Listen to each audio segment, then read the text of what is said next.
Hai, kita dari Samsing, di mana kita ngebahas seputar sejarah dan pembahasan masa lalu yang menarik. Sebelumnya kita telah membahas perjalanan hidup Napoleon dari ia lahir di Pulau Korsika hingga ia berhasil melakukan kudeta bersama Swiss ke Direktori Prancis. Kali ini kita akan melanjutin pembahasan kisah Napoleon menjadi konsulat Prancis serta gimana kisahnya menjadi Kaisar Prancis. Agar memahami alur sejarah ini, silahkan kalian tonton dulu part 1 bagian cerita sejarah Napoleon yang bisa kalian temukan di channel Samsing. Sebelum kita mulai pembahasannya, untuk teman-teman yang belum menjadi investor di channel ini, kalian bisa join dengan menekan tombol subscribe. Oke, kita masuk ke pembahasannya. Jadi, gini ceritanya. Setelah runtuhnya pemerintahan Direktori Prancis karena peristiwa kudeta 18 Brumaire pada 10 November 1799, Prancis sepakat mendirikan sistem pemerintahan sementara yang menggunakan sistem konsulat sementara, atau dalam bahasa Prancis, high consulat, di mana dalam sistem pemerintahan tingkat tingginya dikepalai oleh posisi konsulat. Namun, posisi konsulat ini bukanlah sebuah posisi penguasa tunggal pemerintahan. Secara sistem, konsulat ini memegang otoritas tertinggi eksekutif. Dalam artian, ia punya tanggung jawab dalam berjalannya pemerintahan Prancis. Konsulat tidak ikut dalam fungsi legislatif atau perancang peraturan undang-undang. Ia hanya bisa memberikan saran atau intervensi politik aja melalui rapat. Pada awalnya, posisi konsulat ini dipegang oleh 3 orang, yaitu Napoleon Bonaparte, Emmanuel Joseph Swiss, dan Roger Ducos. Mereka bertiga pada awalnya mendapatkan tugas untuk menyusun rancangan konstitusi baru, yang nantinya akan diresmikan pada bulan Desember 1799 sebagai konstitusi ke-8. Perumusan sistem pemerintahan Republik Prancis yang baru memang telah menjadi tujuan awal ketika melakukan aksi kudeta Brumaire sebelumnya. Ketika diberi mandat oleh konstitusi sementara untuk merumuskan sistem yang baru, Swiss segera mengajak Pierre-Claude Poncet-Dunois untuk membantunya, di mana Pierre sendiri adalah seorang sejarawan dan sastrawan Prancis terkemuka. Ia juga adalah salah seorang yang ikut andil besar merancang sistem Direktori Prancis yang lama. Namun, berbeda dengan Napoleon, ia justru melihat ini sebagai kesempatan untuknya menguasai Prancis.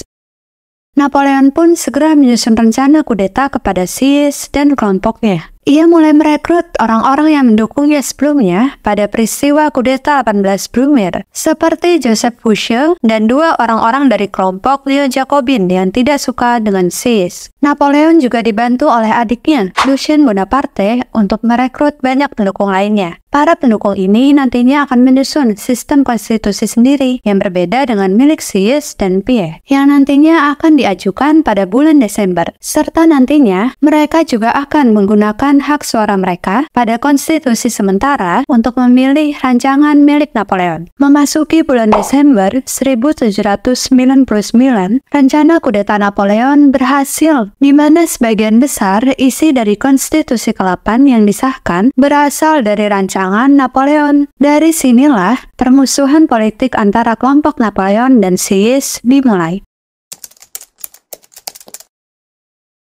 Sistem pemerintahan konstitusi ke-8 yang baru terdiri dari 3 majelis parlemen legislatif, Dewan Negara yang bertugas menyusun undang-undang, kedua tribunat yang bertugas mengkritik dan memperdebatkan hasil undang-undang, namun mereka tidak dapat memberikan suara kepada undang-undang. Terakhir, korps legislatif bertugas mengesahkan undang-undang setelah diperdebatkan oleh tribunat, namun mereka tidak dapat memberikan masukan atau merubah terhadap undang-undang. Melihat susunan ini, Dewan Negara lah posisi legislatif yang mempunyai kekuasaan tertinggi dalam menyusun undang-undang. Di dalam Dewan Negara inilah kursi mayoritasnya diisi oleh orang-orang Napoleon. Selanjutnya ada Conservative Senate, di mana mereka adalah badan pemerintah yang setara dengan 3 majelis legislatif yang disebutkan di atas. Badan ini punya kuasa untuk memverifikasi rancangan undang-undang dan secara langsung memberikan saran kepada konsul pertama terkait RUU itu. Conservative Senate inilah badan yang berasal dari Swiss dan Pierre untuk menyeimbangkan parlemen pemerintahan. Sedangkan otoritas eksekutif tertinggi tetap dipegang oleh 3 konsulat, seperti sebelumnya. Namun posisi konsulat ini hanya bertahan selama 10 tahun, yang nantinya akan diganti berdasarkan pemilu dari suara rakyat. Selain itu, majelis legislatif juga dipilih oleh rakyat. Meskipun calon yang dipilih harus melewati seleksi dari Badan Senat, tentunya hal ini ditujukan untuk membatasi pilihan rakyat kepada golongan orang-orang yang berkuasa sendiri. Sebenarnya, pada awalnya SIS merancang untuk ada posisi Grand Elector sebagai posisi tunggal tertinggi eksekutif dan kepala negara. Namun, Napoleon menolak hal itu. Ia pun mengorganisir banyak orang untuk ikut keputusannya menolak rancangan SIS adanya Grand Elector, di mana Napoleon mengatakan bahwa posisi itu akan diisi sendiri oleh SIS. Yang mana hal itu memang nyata rencana SIS nantinya. Alhasil, rancangan adanya Grand Elector ditolak oleh mayoritas majelis dan senat serta mempertahankan adanya 3 konsulat sebagai petinggi yang setara.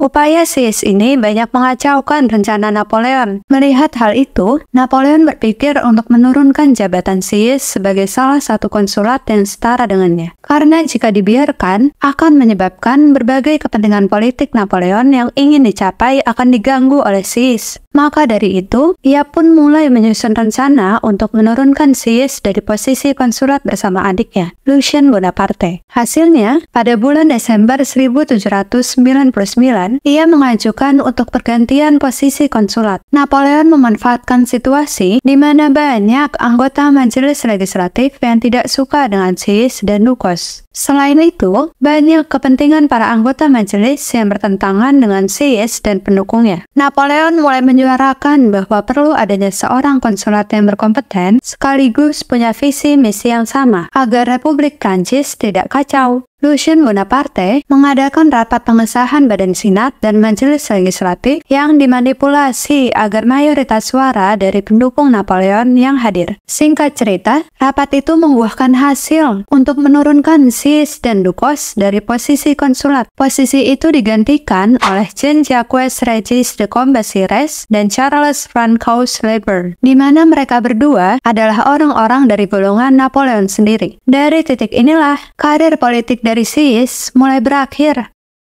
Setelah berhasil menjatuhkan karir politik SIS, Napoleon masih berambisi untuk mencapai kekuasaan yang lebih. Ia pun mencoba untuk mendiskusikan kembali dengan Lucien Bonaparte, di mana Napoleon masih takut karena banyak orang yang menginginkan posisi yang telah dicapai olehnya. Ia ingin agar punya kontrol terhadap semua orang politisi, tidak hanya yang berada di dalam badan legislatif atau senat, tetapi juga kelompok oposisi pemerintahan.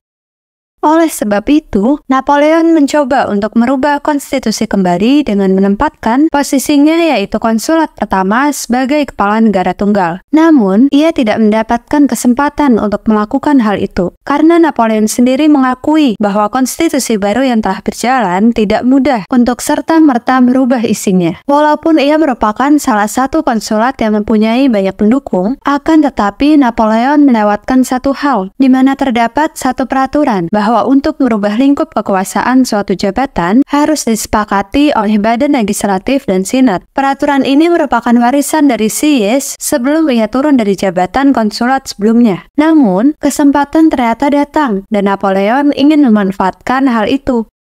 Napoleon menemukan cara untuk merubah konstitusi tanpa melalui badan majelis parlemen, di mana ia ingin mengajukan untuk diadakan sebuah referendum semesta, yaitu sebuah aksi suatu proses pemungutan suara untuk mengambil sebuah keputusan politik, yang mana diselenggarakan berdasarkan kemauan rakyat sendiri, serta didahului oleh sebuah aksi demonstrasi atau petisi dari dukungan mayoritas. Napoleon sendiri sangat populer di kalangan masyarakat. Di samping ia diyakini sebagai seorang pahlawan karena prestasi militernya, ia juga berkarismatik serta memberi semua orang perasaan bahwa ia adalah seorang negarawan sejati, berkompeten dan bertanggung jawab. Popularitasnya inilah ia manfaatkan untuk mulai mengkampanyekan dirinya sebagai seseorang yang seharusnya menjadi pemimpin konsulat tunggal. Napoleon juga memberikan kesan bahwa jika peraturan pergantian posisi konsulat 10 tahun sekali berbahaya karena akan memberikan ruang bagi politik yang buruk untuk dapat menjadi seorang konsulat. Melalui koneksi Lucien Bonaparte dan kelompoknya, kampanye itu berhasil menggerakkan masyarakat Prancis, di mana mereka mulai mengumpulkan petisi sebagai syarat diadakan referendum semesta.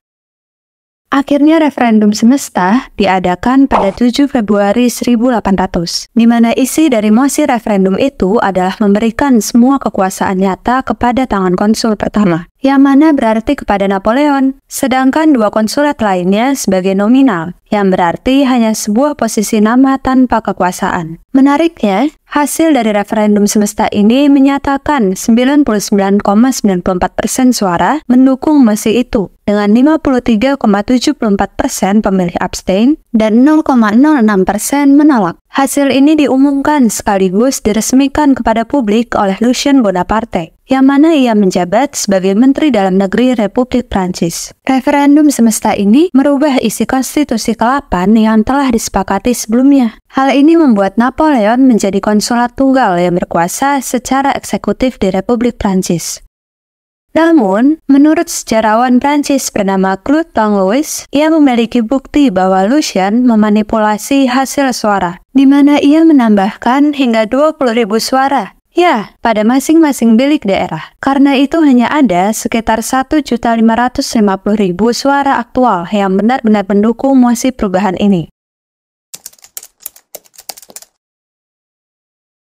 Memasuki periode tahun 1800, setelah keberhasilan Napoleon menjadi konsulat tunggal, ia mendapatkan angin segar lain dari pencapaian militer, di mana Napoleon memenangkan pertempuran pertamanya setelah menjadi konsulat melawan pasukan Austria di dekat kota Alessandria di Piedmont, Italia, pada 14 Juni 1800. Di mana pasukan Prancis pada pertempuran itu di bawah kepemimpinan Jenderal Louis de Seigue dan Francois Christophe de Kellerman, yang mana mereka berdua merupakan orang yang dipilih oleh Napoleon secara langsung. Peristiwa itu dikenal sebagai Pertempuran Marengo. Berita kemenangan ini menyebar secara cepat di masyarakat Prancis, yang mana hal ini meningkatkan kepercayaan kepada Napoleon sebagai konsulat. Tentunya, berita ini juga membuat musuh dari Napoleon semakin tidak suka dengannya. Mereka percaya bahwa untuk mengakhiri kekuasaan dari Napoleon tidak bisa lagi menggunakan cara politik, tetapi hanya ada satu cara tersisa, yaitu dengan membunuhnya. Akhirnya, pada 24 Desember 1800, ada upaya percobaan pembunuhan terhadap Napoleon Bonaparte beserta istrinya di Paris. Pembunuhan itu dilakukan ketika ia sedang tertidur di kereta kudanya bersama istrinya pada suatu perjalanan menuju pertunjukan opera dari Joseph Haydn de Chauveau. Rencananya, para pelaku pembunuh mengirim sebuah kereta kuda yang berisi penuh bahan peledak yang nantinya akan diledakkan tepat di sebelah kereta Napoleon yang akan lewat. Namun, karena kusir kuda dari Napoleon sedang mengalami mabuk berat, sehingga ia secara tidak sadar melewati jalan yang tidak semestinya. Kereta kuda itu mengarah kepada pelaku pembunuh yang sedang berjaga, memberi sinyal kepada temannya yang bertugas meledakkan kereta. Karena panik, ia tidak sadar memberikan sinyal kepada temannya, yang mana temannya langsung meledakkan kereta yang penuh bahan peledak itu. Ledakan itu membuat orang sekitarnya panik, serta membunuh beberapa orang dan banyak orang terluka berat. Sedangkan kereta Napoleon sendiri baik-baik aja, dan ia segera terbangun dari tidurnya. Menurut pencarian dari Fouché, yang mana ia menjabat sebagai kepala kepolisian Prancis, upaya pembunuhan ini dilakukan oleh 7 orang dari golongan loyalis Breton dan Chouans, yaitu sebuah kelompok yang tidak suka dengan kepemimpinan Napoleon. Peristiwa ini dikenal sebagai plot Rue Saint-Nicaise. Adanya upaya pembunuhan atas dirinya dimanfaatkan oleh Napoleon sebagai alasan untuk mengusir musuh politik dari jabatannya. Diketahui, ia mengasingkan 130 orang dari golongan Jacobin ke Guyana, yang mana mereka musuh dari Napoleon yang masih mempunyai jabatan politik. Selain itu, ia menghukum 4 orang, yaitu Seraci, Arina, Topino Leber, dan Demerval dengan hukuman mati di guillotine, di mana mereka berempat didakwa sebagai dalang dari upaya pembunuhan seorang konsulat, Napoleon. Setelah kemenangannya pada pertempuran Marengo, Austria setuju untuk menandatangani perjanjian Lunéville pada bulan Februari 1801. Isi dari perjanjian itu bahwa Austria setuju memberikan hampir seluruh Italia ke Prancis. Hal ini juga mengakhiri konflik perebutan kekuasaan antara Austria dan Prancis di tanah Italia, yang mana juga memulihkan perdamaian di Eropa. Selain itu, Napoleon berhasil bernegosiasi dengan Gereja Katolik melalui putusan Konkordat tahun 1801, yang mana keputusan itu disusun berdasarkan kepentingan kebijakan dari Napoleon untuk mendapatkan hegemoni kepada pemeluk agama Katolik. Hal ini juga memberikan kesan bahwasannya kepemimpinan Napoleon sejalan dengan kepuasan religius negara. Berakhirnya pertempuran antara Prancis dan Austria juga diikuti oleh perjanjian damai sementara antara Prancis dengan koalisi kedua, yaitu Kerajaan Spanyol dan Britania Raya. Melalui perjanjian perdamaian Amiens pada 25 Maret 1802, Britania Raya dan Kerajaan Spanyol mengakui kedaulatan Republik Prancis, yang mana mereka telah bertempur sejak tahun 1798. Perjanjian ini ditandatangani di kota Amiens oleh Joseph Bonaparte sebagai perwakilan Prancis dan Charles Cornwallis, Marquess Cornwallis ke-1 sebagai perwakilan dari koalisi kedua. Melalui perjanjian ini, Prancis mendapatkan banyak keuntungan, di samping diakui tanah jajahannya di Italia. Prancis juga mendapatkan ganti rugi yang cukup besar untuk biaya peperangan. Pencapaian ini membuat nama Napoleon menggema di benua Eropa sebagai konsulat Prancis, di mana ia sanggup membawa perdamaian untuk Prancis dan Eropa. Berdasarkan hal ini juga, membuat Napoleon untuk mengadakan referendum semesta kembali, di mana ia bermaksud untuk menyebarkan mosi bahwa dia adalah pemimpin Prancis yang kompeten yang dibuktikan dari berbagai prestasinya yang tidak dapat dicapai oleh pemimpin sebelumnya. Ia ingin agar dianugerahkan kepadanya posisi konsulat tidak untuk waktu 10 tahun, tetapi untuk seumur hidupnya. Akhirnya, pada tanggal 2 Agustus 1802, referendum nasional kedua diadakan, dengan isi mosi bahwa Napoleon menjadi konsulat Prancis untuk seumur hidupnya. Dan sekali lagi, pemungutan suara mengklaim 99,7% setuju dengan mosi itu. Dari titik inilah, jalan Napoleon menjadi seorang kaisar Prancis makin dekat.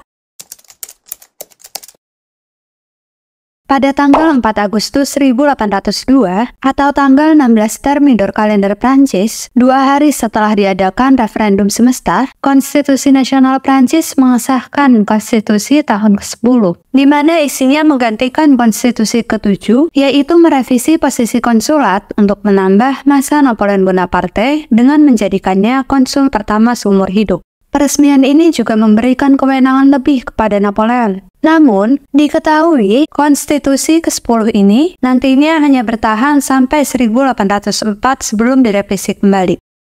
Terdapat peristiwa penting ketika ia menjabat sebagai konsulat seumur hidup di tanah Amerika. Pada tahun 1804, Napoleon mencoba untuk merebut kembali atas koloni Karibia Saint-Domingue di Pulau Hispaniola, Amerika, di mana sebelumnya ekspedisi yang pertama gagal dijalankan pada bulan Desember 1801. Napoleon bermaksud ingin melebarkan wilayah jajahan di Prancis Barat dan menerapkan kembali sistem perbudakan di sana, yang mana sempat dihapus pada tahun 1793 setelah pemberontakan secara besar-besaran terjadi di sana. Peristiwa ini nantinya dikenal sebagai ekspedisi Saint-Domingue.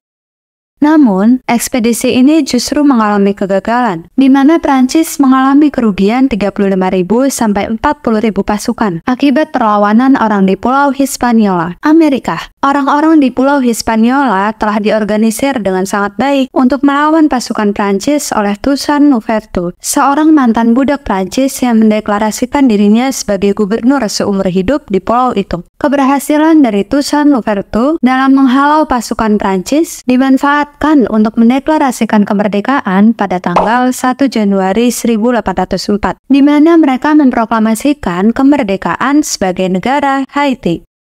Napoleon merasa bahwa kekuasaan tidak bertahan lama jika tidak mendirikan kerajaan. Oleh sebab itu, ia kembali mendorong untuk terjadinya perubahan konstitusi Prancis, di mana isinya merubah Prancis menjadi kekaisaran. Upaya ini berhasil, di mana lahir konstitusi tahun ke-12, di mana menetapkan penobatan Napoleon sebagai kaisar Prancis pada 18 Mei 1804. Penobatan Napoleon diadakan di Katedral Notre Dame de Paris pada pada tanggal 2 Desember, di mana Napoleon mengambil mahkota dan meletakkannya di kepalanya sendiri sebagai prosesi penobatannya sebagai Kaisar Prancis. Hal ini menandakan marga Bonaparte sebagai dinasti kekaisaran yang baru di Prancis.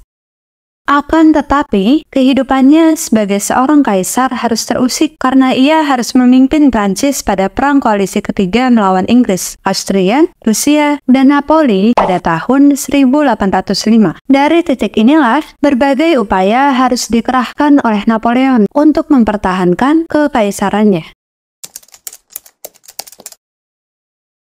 Gimana kelanjutan kisah dari Napoleon Bonaparte dalam mempertahankan kekaisaran Prancis? Kita akan ngebahasnya dalam kesempatan berikutnya. Sampai jumpa kembali pada kesempatan selanjutnya. See you next time!